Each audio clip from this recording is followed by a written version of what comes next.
ખેડાના સંધાણા ગામમાં પૂરના પાણી ફરી વળ્યા છે। 3 દિવસથી લોકોને ભોજન નથી મળી રહ્યું। અમદાવાદના સેવાભાવી લોકો ગ્રામજનોની મદદે આવ્યા। નેશનલ હાઈવે નંબર 8 પર હંગામી રસોડું શરૂ કરવામાં આવ્યું છે। અસરગ્રસ્તોને ટ્રેક્ટર દ્વારા ભોજન પહોંચાડવાનું આયોજન કરવામાં આવી રહ્યું છે। કેટલાક સેવાભાવી લોકો આગળ આવ્યા અને અસરગ્રસ્ત લોકો માટે ભોજનની વ્યવસ્થા કરવામાં આવી।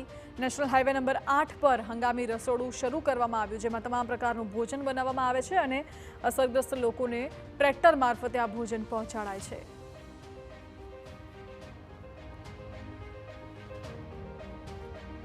મહત્વનું છે કે ખેડામાં પૂરના કારણે કદાચ તમે ક્યારે નહીં જોયા હોય, વાત છે ખેડા જિલ્લાના સંધાણા ગામની।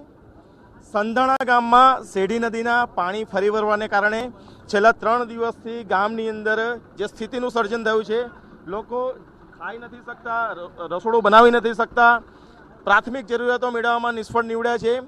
તેવા સમયે એક્સપ્રેસ જે હાઈવે છે તેની બાજુમાં જ જે અમદાવાદના નાગરિકો છે, સેવાભાવી સંસ્થાઓ છે, તેમના દ્વારા સંધાણા ગામના નાગરિકોને ભોજન મળી રહે તે પ્રકારની વ્યવસ્થા હાઈવેની ઉપર ઊભી કરવામાં આવી છે।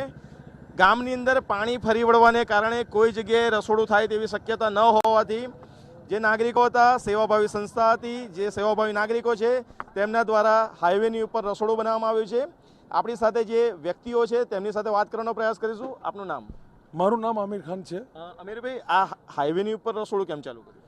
હાઈવે ઉપર રસોડું અમે ચાલુ કરવાનું જે રીઝન છે કે જે ગામમાં તમે જોઈ શકો છો આટલું પાણી છે, અમે રસોડાની વ્યવસ્થા કંઈ કરી નહીં શકીએ, તો અમે આ સરકારી જે જગ્યા હતી એ જગ્યાનો લાભ લઈને આ ગરીબ જે પીડિતો છે, જે પૂર પીડિતો છે, એ લોકોને ભોજન પહોંચવા માટે અમે લોકો આ સરકારી જગ્યા યુઝ કરીને અમે ગરીબ લોકોને આ જમવાનું આપવા।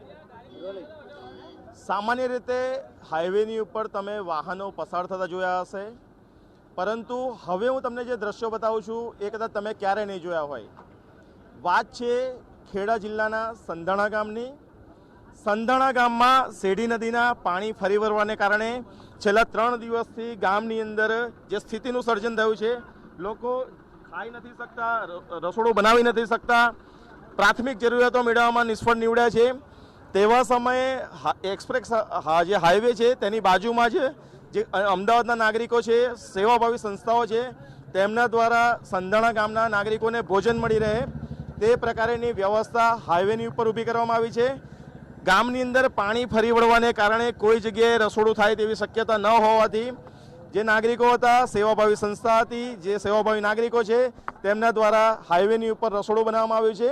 આપણી સાથે જે વ્યક્તિઓ છે તેમની સાથે વાત કરવાનો પ્રયાસ કરીશું। આપનું નામ? મારું નામ આમિર ખાન છે। આમિરભાઈ, આ હાઈવેની ઉપર રસોડું કેમ ચાલુ કર્યું?